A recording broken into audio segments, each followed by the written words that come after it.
Hello, everybody. Welcome. My name is Stephanie Jordan, and I'm the local food program manager at Sustainable Solano. So welcome to today's educational forum hosted by the Solano Local Food System Alliance.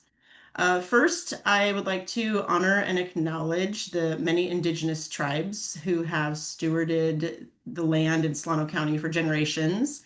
The unceded territory of California is home to over 200 tribes. And whether you're joining us from inside Solano County or outside of Solano County, we invite you to look at a native lands map to learn more about where you live. And this will be dropped into the chat. So just to give you a quick overview in terms of format tonight, I'll just give a really brief, like 2-minute background on the Alliance, because I know there might be some folks here unfamiliar with the group. I will then turn it over to our speakers. And of course, we want to hear from all of you. So we will have time at the end for some questions. And then finally, there will be one more very brief poll at the end. So a little bit about the Alliance. So the Alliance began around 2018 when Sustainable Solano had a program happening to understand in more detail the local food landscape here in Solano County. And we were also testing the feasibility of what we were calling these community food centers. And so by the end of the project, this advisory board had learned a lot about local food, our local farmers, and they really wanted to keep working together. And so instead of doing a business plan for the community food centers, we developed a strategic plan for the Alliance to move forward as a collaborative. In 2023, the Alliance developed its charter, and they're now guided by a steering committee of probably around 8-ish people that meet monthly. The mission of the Alliance is to create an environmentally regenerative, economically viable, and socially just local food system here in Solano County. And as many of you may guess and may know, food systems are rather complex. And so the Alliance has decided to host educational forums for the Alliance members to learn more and dive into more detail around topics that intersect with the local food system. And as you know, they're also open to the public. So again, we're happy to have all of you here joining us as we learn more about agritourism. And you can learn more about the Alliance as well as some previous educational forums that we've hosted on a dedicated webpage that we host on Sustainable Solano's website. And so Allison may also be dropping a link to that page into the chat if you'd like to just see more about the Alliance and learn a little bit more about the history. All right, so now I'd like to just introduce our guest speakers. Our keynote tonight is Rachael Callahan. She is the Statewide Agritourism Coordinator for UC SAREP, which stands for Sustainable Agriculture Research and Education Program. And she will be kind of grounding us in this agritourism topic, giving us kind of a high-level overview and speaking a little bit more about her current work. And then our next speaker is Olivia Henry. Olivia is UC Cooperative Extension's Regional Food System Advisor. Olivia serves not only Solano County, but also some neighboring counties, including Yolo, Sacramento, Placer, and Nevada counties as well. And then our third speaker is going to appear via a pre-recorded interview, and that would be Lisa Howard, who is owner and winemaker at Tolenas Winery in Sassoon Valley. And I'll introduce her a little bit more before we get to that point. So over to you, Rachael. I'll turn it over to you.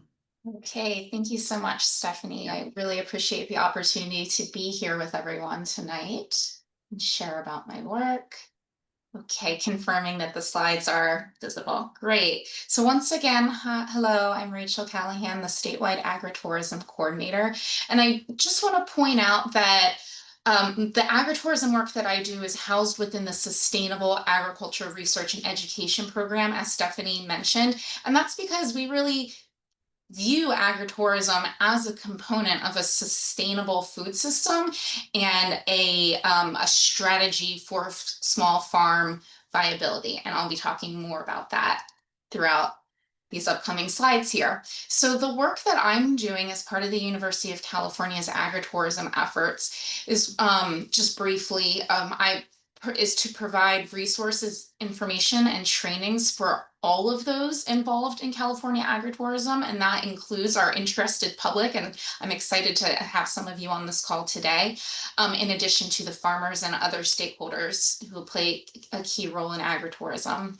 So I help farmers and ranchers diversify their income and increase resiliency through exploring agritourism as an enterprise diversification strategy. I do some work on researching the impact of agritourism and foster a statewide network to connect folks around our large and diverse state. So I always like to begin with what is agritourism? Because I imagine that each of us on this call tonight may have come in with a slightly different idea of what we think when we hear the term agritourism, or maybe no idea at all. And that's okay, because this is a little bit of a gray area. I will note that there is no nationwide definition of agritourism. That might come from something like USDA or Department of Agriculture, but they don't have one. There is no statewide definition coming from the California Department of Food and Agriculture. Some counties do, and some counties do not have their own definition. But if I'm to speak broadly, the University of California has created a definition, because if we're going to engage in this work, we kind of had to define it a bit. So we are using this definition, which is a commercial enterprise at a working farm or ranch conducted for the enjoyment and education of visitors, and that generates supplemental income for the owner or operator. And that can be a huge umbrella of activities, from on-farm direct sales, like farm stands and U-Picks, to entertainment like farm to table dinners, to lodging like overnight farm stays, outdoor recreation like hiking and bird watching, or educational activities like field trips and farm tours and things like that. So that's what the foundation that I'm going to be using for the rest of my talk today.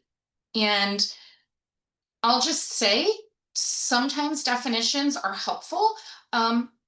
Sometimes it's just the spirit of the idea is that agritourism is something that is happening on a working farm or ranch. That's pretty key, that the primary activity of that business and of that land is agricultural, and that the agritourism really supplements and connects to the agricultural work that they're doing on that farm. And we will be discussing this further, for sure. So why would a farmer or rancher engage in agritourism? Well, to increase their farm's profitability. Number one, agritourism income can be really key income to increase overall profitability and diversify farm income, so that the sole income is not only coming from the agricultural products that they sell, which are vulnerable to market risks and climate risk, etc.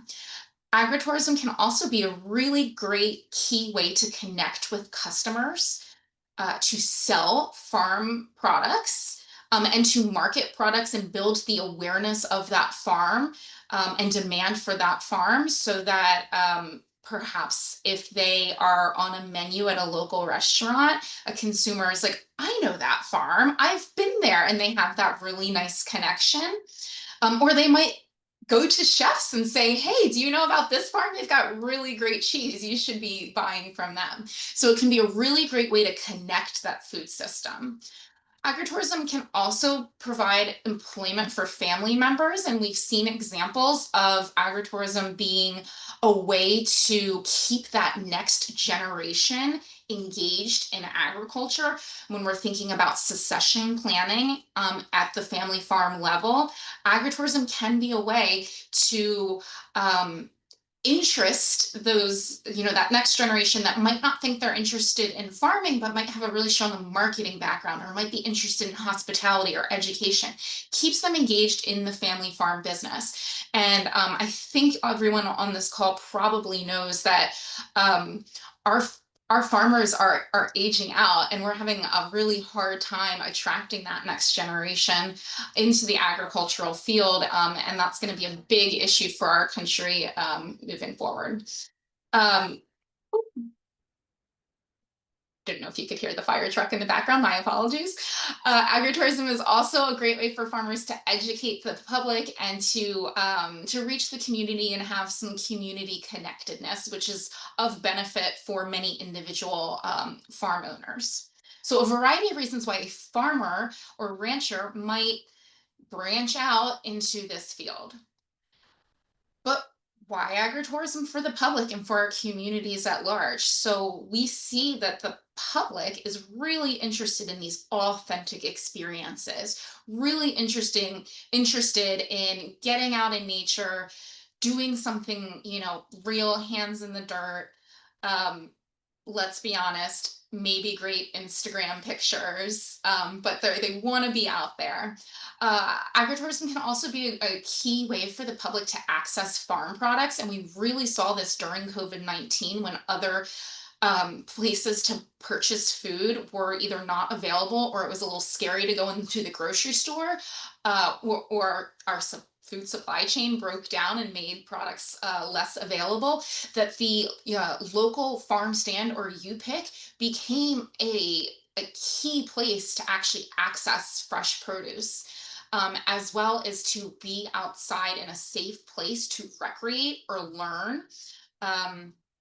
So really, lots of benefits to the public of having agritourism and being able to engage on farms. And then for communities at large, I mean, number one is it keeps farms and ranches viable, or agritourism has the potential to keep farms and ranches viable and keep farmers farming, so that that land it remains in agricultural production, as well as can contribute to maintaining rural ambiance and identity. And there can be trickle down economic benefits to the community by bringing folks into to the region, and particularly in rural areas, bringing them in and keeping them in. So what does agritourism look like in California? This is a little bit of the who, where, and what. So I like to think about California agritourism as small but impactful. The stats that I'm going to read off here are all from the latest US Census of Agriculture, which is in 2022. I will say that the way the census collects information on agritourism is imperfect, but it's what we have, so it's what I'm going to present to you. So we have about 2% of all of California farms are offering agritourism. I also have included here that 8% of California farms are offering direct to consumer sales. I'm including this here because that can include a farm stand or a U-Pick, which is not included in that other 2%. It's a little in the weeds, but it's a small percentage of our farms that are actually offering agritourism. As you can see from the map on the right-hand side, agritourism is almost everywhere in almost every single county in California. Of course, there are pockets of concentration, but almost everywhere there are farms, there's some farmer or rancher who's doing agritourism. Of those 2% that are offering agritourism, they are generating just under $100 million per year in agritourism revenue. I have down here at the bottom that for Solano County, according to the latest 2022 census, there were 40 farms that reported earning income from agritourism, and they reported generating just over $700,000, and that is within the county. And who are these farms? What do they look like? Well, by and large, they are small scale family farms. 60% are less than 50 acres in size, and 80% are farm businesses that earn less than $250,000 total revenue per year. So the acreage and the total gross income are two ways in which kind of what constitutes a small scale farm are identified, and agritourism operators are what we would think of as a small scale farm. What are they offering? So like I said, agritourism is this huge umbrella. Who knows what's going on? Well, most of the farms who engage in agritourism are selling are engaging in on-farm direct sales. Again, this is your U-pick or your farm stands. This shows us, to me, I interpret this as the agricultural product and the agricultural business is very closely integrated with the agritourism. They are very strongly linked. And then educational offerings, over half of the agritourism operators are offering some sort of education or those entertainment and events, and very few are offering lodging or outdoor recreation opportunities. This might be of interest to those of you on the call who are farmers or are aspiring farmers. The all the way to the right, we see what is the gross revenue per farm generated from agritourism. And we have about a quarter of our agritourism farms are generating somewhere between $5,000 and $25,000 in agritourism income. And about a quarter are generating between $25,000 and just under $100,000. Just for those who like to have a handle on the numbers. Okay, now I like to talk about the agritourism ecosystem because really agritourism is not just about one farm or ranch offering activities and education on their farm. It really takes an ecosystem of support to develop and sustain and promote agritourism. So agritourism in California is very grassroots and decentralized. We have our over 1,200 farmers out there doing agritourism. That's great. They're sprinkled all around the state. Then at the county or sometimes sub-county regional level, we have what I'm broadly going to call marketing organizations. These are farm trails or producer organizations that are really collectively marketing agritourism efforts on behalf of the individual farmers and creating sometimes an identity or a big marketing campaign or something like that on behalf of the farmers. And so in Solano County, Pleasance Valley Agricultural Association is an example of this, as well as the Sassoon Valley Rustic Wine Organization. In some counties, farm bureaus are really a big support for agritourism. And in some counties, the UC Cooperative Extension is very engaged as well. That just really varies county to county. In some counties, the Tourism Bureau is very engaged. And then at the state level, we have myself as a statewide agritourism coordinator. California Grown just launched a new agritourism marketing website. But again, very decentralized here. And a lot of the shaping of what agritourism means, what it looks like, how it functions, how it's supported is really at the local level, which is part of this conversation here today. And I just want to underscore that everyone on this call, from the interested resident to the farmer to, I saw we had a county supervisor, I believe, you are all very important components of supporting and shaping what agritourism can and should and will look like in Solano County.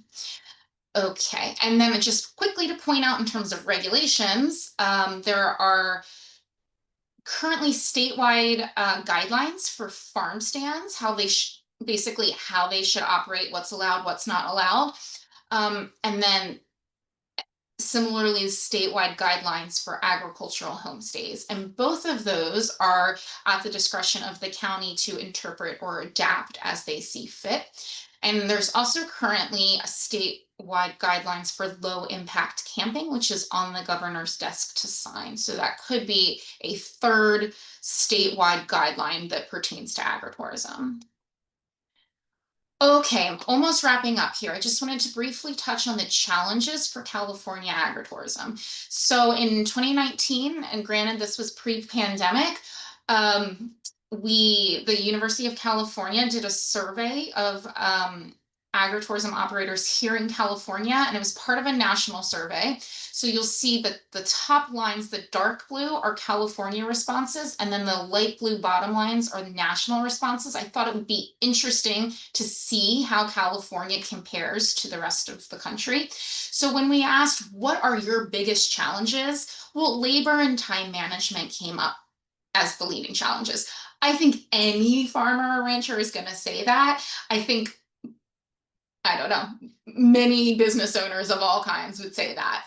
But then we get into the nitty gritty here and concerns about agritourism liability issues, state and local regulations, marketing, the operation, and city and county zoning and permitting are all top challenges for the agritourism operator to be able to start or sustain their business. I will say that these findings are consistent with 10 years of other surveys conducted by the university.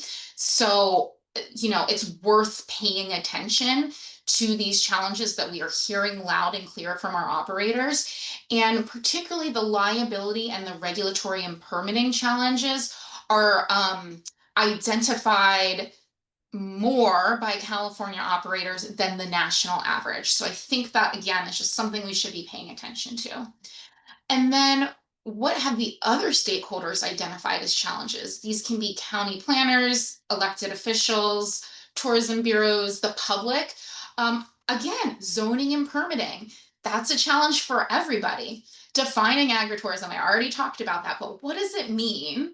And how do we take a broad definition and put that into policy? Balancing the agriculture and the tourism. There's this push-pull of agritourism operations are meant to be farms that are farming. Where's that line and how do we define that? How do we support an effort that really is ultimately going to contribute to the viability of agriculture in our region without turning our region into a parking lot of a tourist destination? So where's that balance? And then in general, there's, again, a lack of connectedness across counties and across the state to kind of share best practices and learn from each other. I'm here trying to do that. We're getting there. And just an overall lack of capacity to support farmers. It's really not very many people's job to help farmers with their agritourism business. And, everyone could use a lot more support. And that is the end of my portion, and happy to get into the weeds at the end when we have our discussion session with anything that might have sparked your interest. Thank you. Thank you, Rachel. That was great. There's a lot of interesting information and data too. So I appreciate you putting that together. So Olivia, you are next, and Olivia is going to kind of give us a regional view of all of this and address what's going on kind of around Solano County. So go ahead, Olivia. Hi there. Can you all see my slides and hear me okay? Okay. Hi, everyone. My name's Olivia Henry. I'm a UC Cooperative Extension Food Systems Advisor serving in Solano County. I'm based in Fairfield. I'm also a member of the Alliance, so I'm happy to be participating in an Alliance event. I have a broad research and extension program that covers aspects of processing, marketing, and distribution of regionally grown food in the greater Sacramento region, but under the part of my program that addresses food systems policies and the livelihoods of food systems workers, I occasionally will do research or extension related to agritourism. It's very intimidating to follow Rachael, who's the statewide expert on agritourism. But for Solano County, I helped create a farm stand permitting guide that's currently being used by county staff. And this time last year, hosted a workshop in partnership with PVAA on agritourism policy development that might assist Solano County residents in understanding how policy could be developed here. And I highlighted lots of the examples we're going to talk about today. So I'll put that in the chat when I have a chance, the link to that presentation, more extensive presentation last year. So I was asked to talk about common themes and challenges around agritourism. Rachael addressed this in one of her slides around what concerns and questions farmers have versus what concerns and questions other stakeholders have. Well, farmers' top concerns are about labor and time management and regulations. The rest of us, neighbors and community members and policymakers, have reported that they're concerned about the impacts of big events and noise and encroachment on agricultural production, as well as what can appear to be a lack of a cohesive strategy for these kinds of operations and an interest in defining and planning for agritourism at the level of the county or the state. That concern about sustainable agritourism development is connected to some of the most common questions that I at least hear about this topic from non-farmers and ranchers in public policy discussions and the news, which are, what about big weddings and big event centers? And how is this going to shape an ag region? These are really common questions, not only in our state, but across the country. The lower right example is in Yolo County. The upper left is in Santa Clara. So tonight, I thought we could look at how other cities and counties have handled these two questions. Specifically, how is ag production being centered and how ag tourism is regulated, and how are local governments addressing concerns about large events? And I'm doing that so as you take a look at what's possible in your area, you could have some of these examples in mind. So I thought we'd start with centering the ag and agritourism, finding the balance between production and tourism, like Rachael talked about. As she also said, most local governments have commitments in their policies to make agritourism secondary. Sometimes they call it supplemental or accessory, an accessory use of ag land. But only some counties have some sort of mechanism to ensure or enforce that. So we'll go through some examples, and I wanted to add before I do that, as an employee of the university, I'm not endorsing or recommending any particular policy, but providing them as educational examples. And to ease us gently into looking at what can be very dry county codes and ordinances, I thought we could play a game. Can you guess what county we are going to first based on this photo? What mountain are we looking at? Does anybody know? Maybe you could put it in the chat. Is this a familiar mountain?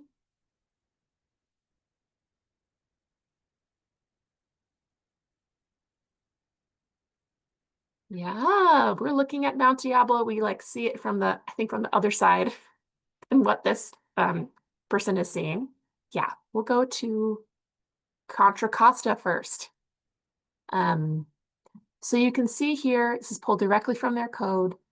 States that agritourism use is accessory in the land where you do your agritourism activity has to be in production. And then they get really specific. So it says that all ag lodging, agri camping, and farm dinners to be permitted, you have to submit an ag promotion plan attached to the permit that explains in detail about how the activity is substantially connected to and promoting local ag. Plus, if you're a bed and breakfast, you want to do a bed and breakfast or a farm-to-table restaurant, you have to demonstrate that 80% of the parcel is engaged in ag and free of buildings. Also, the farm-to-table restaurants have to demonstrate that at least half of the fruits and vegetables are grown on site. And if that's not possible for like seasonal reasons or your crop mix, 75% of the fruits and vegetables have to be Contra Costa County grown. So that's a significant standard to ensure that the ag that's happening on site is being centered in the agritourism activity. Okay, second county. Where do you guys think I could get a really good apple cider donut this time of year? What county would I have to go to? True. If you know where to get one in Sacramento, Erica, I hope you would tell me. Yes, I personally would go to El Dorado County. I would go to Apple Hill. And you can imagine that in the county that hosts Apple Hill, they have a robust agritourism policy. Here, like Contra Costa in most counties, El Dorado is committing that ag has to be the primary use of the property. But they center ag in a little bit of a different way. Like Contra Costa, the minimum parcel size is 10 acres, 5 of which have to be in permanent cropland or 10 acres in annual production. Sort of trying to account for ranching as well. There's some exemptions for like continuous parcels under common ownership when it comes to that calculation. And there at the bottom, the code says the ag commissioner will check to make sure that the land produces a commercial crop and is maintained. You can't, saying you can't put in grapes and then not maintain it and not treat for pests and not be trying to sell it. So the ag commissioner will check. Okay, last county in this section. This is a popular attraction of this Southern California county. Is anyone familiar with Southern California, where I used to live?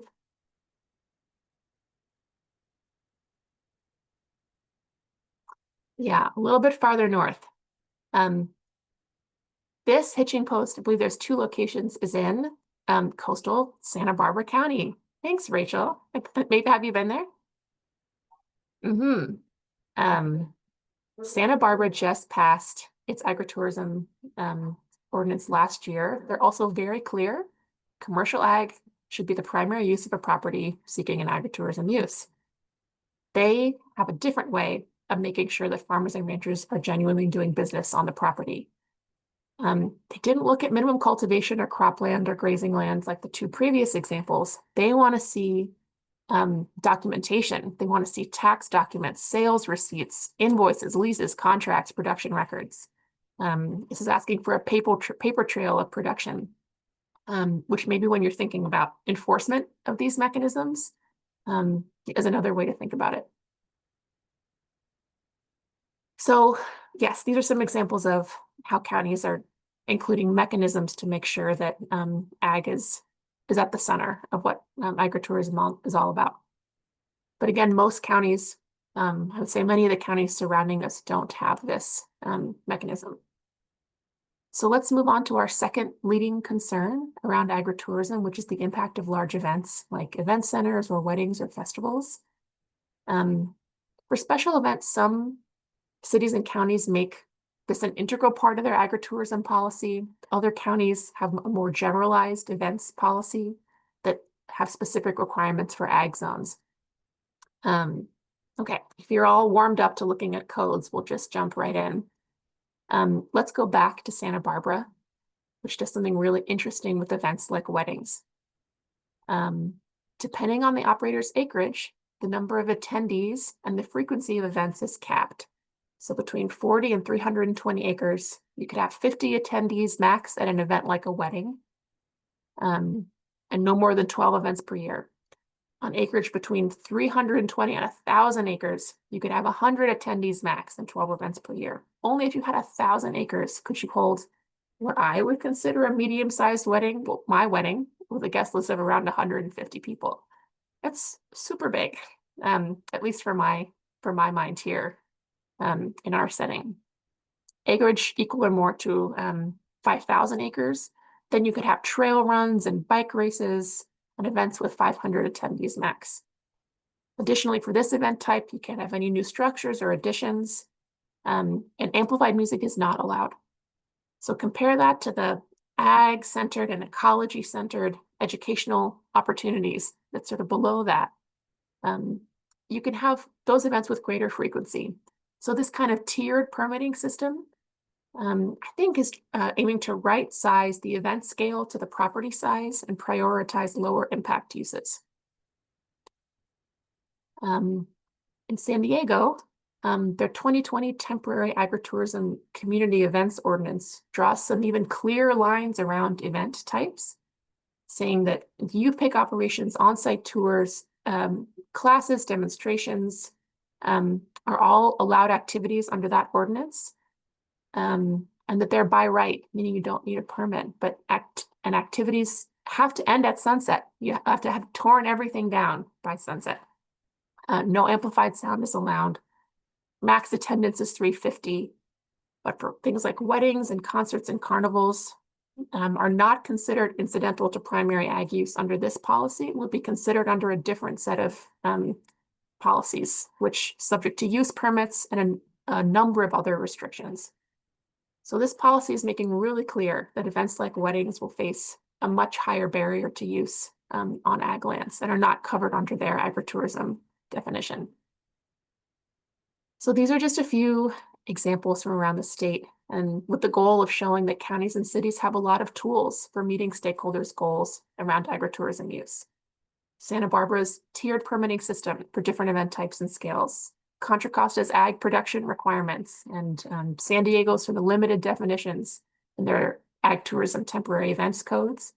Hopefully, these are examples that demonstrate the kind of flexibility and diversity of agritourism policy in the state. If you have any other questions, please send me an email. If you're in Solano County, I work for you. Please let me know of how I can be of assistance.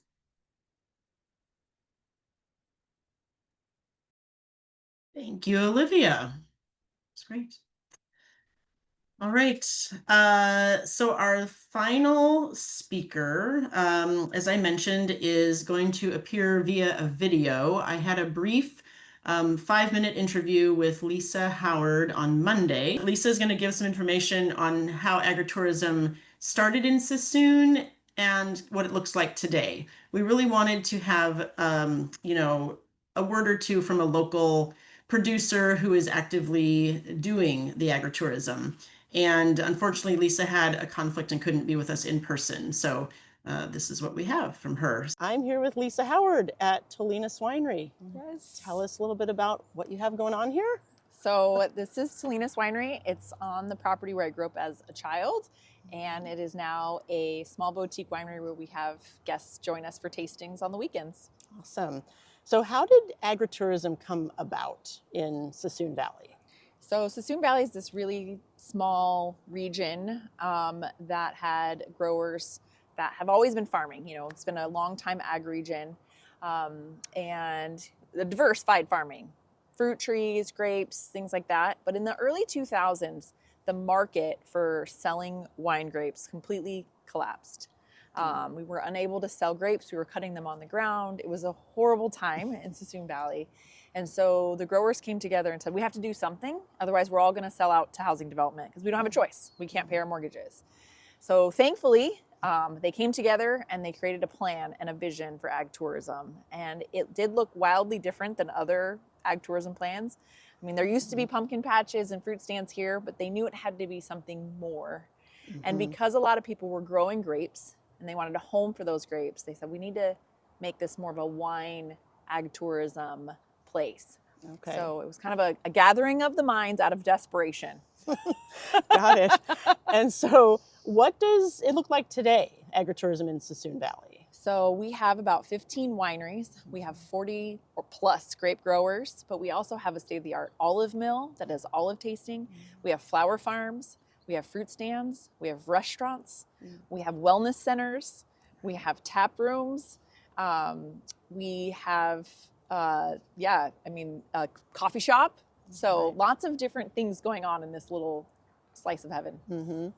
And what would you say the impacts and the benefits have been once that agritourism structure was in place? Yeah, so the big thing that had to happen first is just allow the landowners to actually open a restaurant or open an olive mill or open a direct-to-consumer winery with ease through the county, right? And so the benefit of that is that if you were able to have the wherewithal to do it, you could get it done. But then the takeaway or maybe the challenge that came with that is not knowing who was going to do it and if every single property was going to open a winery, and this fear of so many wineries and this overload, right? But it's not what's happened here. But there has been times of fear, maybe from the county, maybe from the cities, maybe from other neighboring, just your neighbor, of noise, traffic, water, sewer. So having to balance the needs of your community, but still remind everybody that if we don't do this, then likely the ag will convert over to housing development. And so just balancing that need for profitability, but not oversaturate it to the point of where it still doesn't feel like this bucolic ag tourism location, right? Not turning it into a city. Right. Do you think there are still some areas for improvement in terms of the agritourism landscape? Yeah, I think, ag tourism is such a broad definition. What does it look like? Every place, it's like terroir, right? Like Sassoon Valley has its own definition of ag tourism, and other places in California have their own definition. So learning what that looks like for here, what does that look like? Is it all wineries? Is it more fruit stands? Is there going to be resorts for people to stay in? Is that ag tourism here? Do we want biking and hiking paths? Do we want to connect with the city and have them have restaurants and that kind of interconnect? So just sort of getting your head around the long-term vision of ag tourism is hard because it sort of happens as it grows up. You have this vision, but as it executes and it unfolds, you learn every day. Like, wow, direct-to-consumer wineries really work, but they need to have space outside to do that.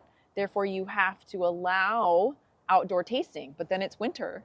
You better have a place for people to have shelter, right? And so you still need to build buildings. And that people don't want to just come for wine. They want to go pick flowers. They want to go pick fruit.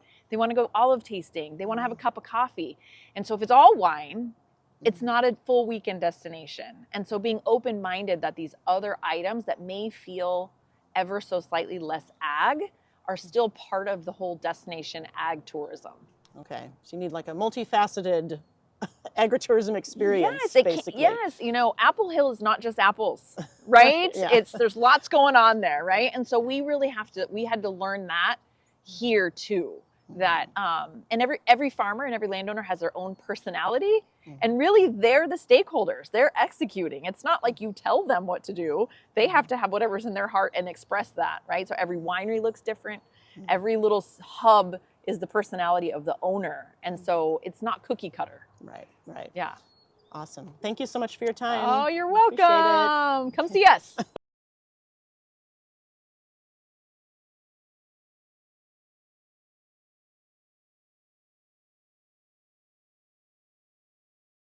So,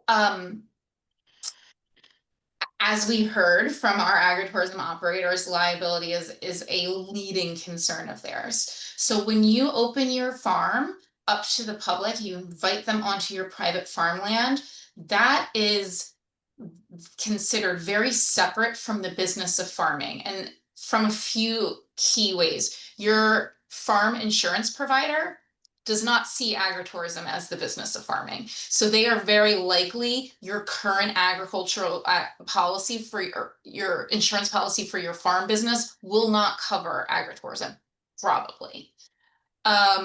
So that's one component.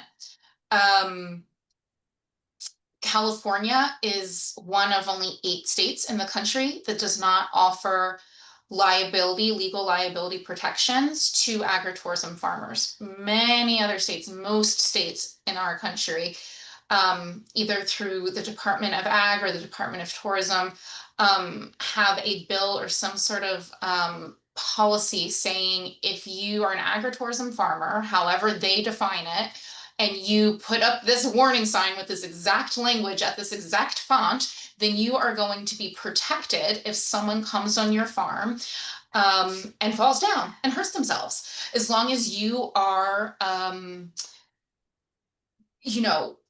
you are following best practices to reduce injury. So because we don't have liability protections here provided by the state, and because agritourism from the insurance providers is considered part of your normal agricultural operation, it really does open the farmers up to a lot more risk. And as we know in general, insurance in California is hard to find, it's expensive, and then you're limiting the pool even further for those insurers who are willing to insure agritourism type activities. So by the time you're fully covered and fully protecting yourself, if you can find the coverage, then you've increased your expenses a lot. And so can you engage in enough agritourism activities and generate enough income to offset that and to make that risk worth your while? So those are all considerations that an operator has to take in mind when they're deciding if and when and how to do this and at what scale. We have a question about low impact agritourism. I don't know if Olivia or Rachel would like to take that, but is it defined? What does it look like? And is there high impact as well as low impact, I guess? So the unsatisfying example is there are no real definitions around any of this. It's a moving target. So I think that there's interest in Solano in Solano County to define what low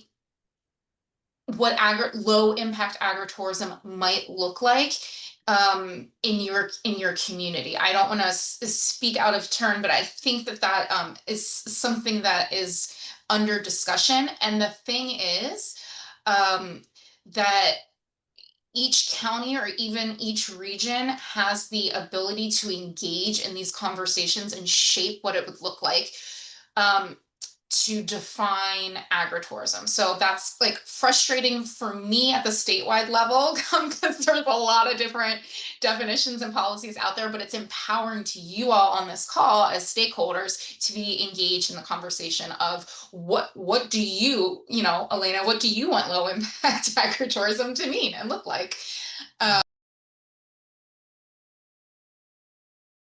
It depends on what your zone is and what you want to do. I think currently there is no countywide agritourism definition or agritourism code or ordinance. If you're interested in some kind of event. It depends what kind of event, and then your zone. Yeah, I'm happy to email with you a little bit more about the specifics, but my understanding is that in Solano County, and there are other people here who also know more about this, is that events considered marketing events that are marketing the farm are a by right activity in ag zones. And I'm happy to share more information over email.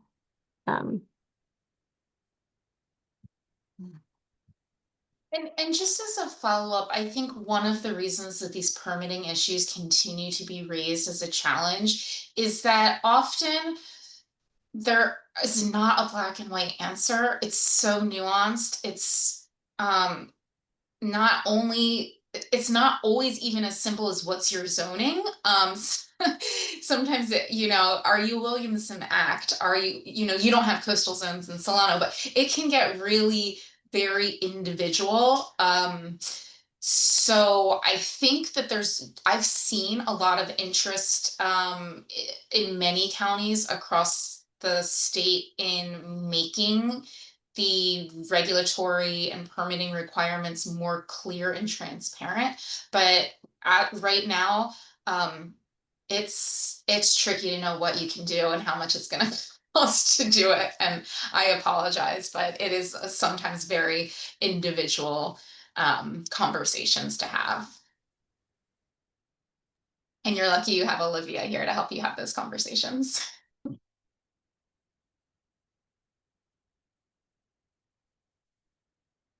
So another question, I don't know if you see it, about talking or listing more about the by right activities. Olivia. By right, to my understanding, and yeah, slightly horrified that I am talking about this and not a planner, but it functionally just means you don't need a permit, is that it's included in your use for your parcel. So a by right activity for an ag zone parcel, for example, is a produce stand where you are only selling fruits and vegetables grown on your property. Typically that's a by right activity. But again, there can be more to it. There's lots of the use permit or lack of a use permit is often not the only thing to consider when thinking about regulations for the county. There's things about environmental health and building and to be considered as well. Olivia, where would someone find, does the county have lists of what's allowed kind of under this umbrella of the by right activities? Like, could people go somewhere or look something up? Is there a document? How would you figure this out? Yes. There's the free, I think Solano uses Municode, but there's the free sort of county codes and policies document that you can look up. you sort of have to train yourself on how to do it, but you can look up like acceptable uses by your zone. And yeah, I'm also happy to walk people through that about how to navigate the code library. The Santa Barbara example that Olivia shared, which I think could be a model, not a copy and paste, but just this idea of, tiered and scalable, and that took like 8 years to pass. And I'm not saying that to be discouraging. I mean, I think agritourism is great. I want everyone on this call to like feel jazzed about the potential and not feel down. But it took a really long time.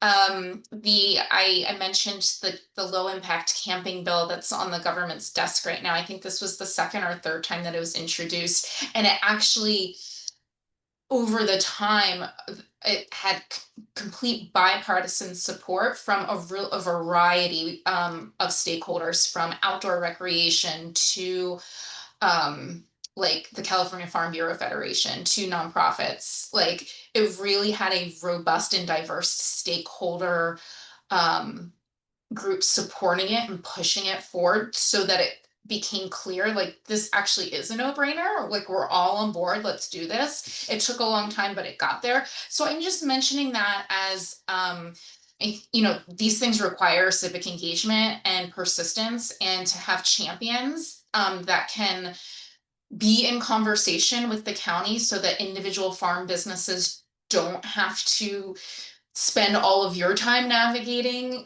the regulations and having these conversations with the county, but there can be folks that can speak on your behalf. I think there's a real opportunity for, or maybe just to be quite frank, a real need, not just in Solano, but everywhere they're having these conversations, for coalition building and for a few champions and leaders to take up this mantle and allow farmers who, if a farmer wants to be the face of it, great, but otherwise, let's let you all run your businesses and have folks who can really push the needle, because it takes persistence. And to the extent that you can get a diverse group of folks on your side to drive this forward and engage in, and it's a lot of educating the decision makers to come along with you. And Olivia and I, in our role as the university, we are neutral people, but we can play some sort of role of convening and educating. So I put that forth. It's not a great answer, but it's like one of those things that, like, it does take a village and it takes time. I have a multi-part answer. I think if there is a region that you feel like is comparable to yours, that might be great, so that you can get a good comp. I don't know. I guess I would leave that to you to think about what that would be.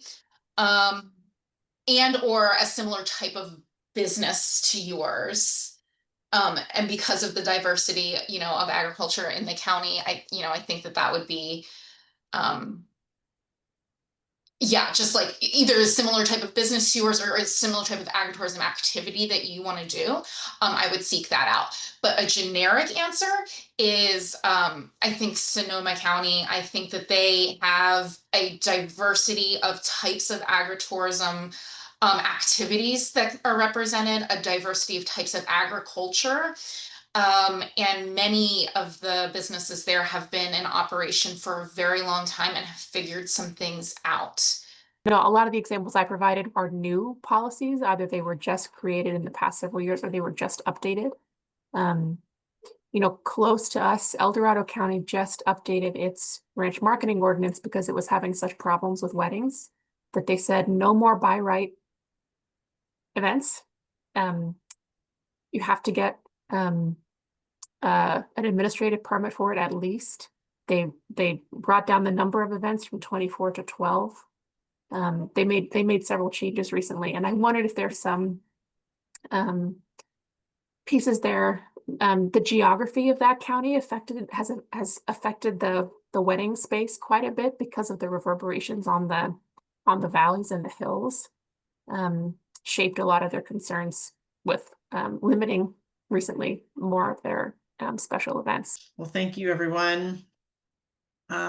We appreciate you being here, and thanks again to Rachel and Olivia for taking time to prepare the presentations and give us all that great information. So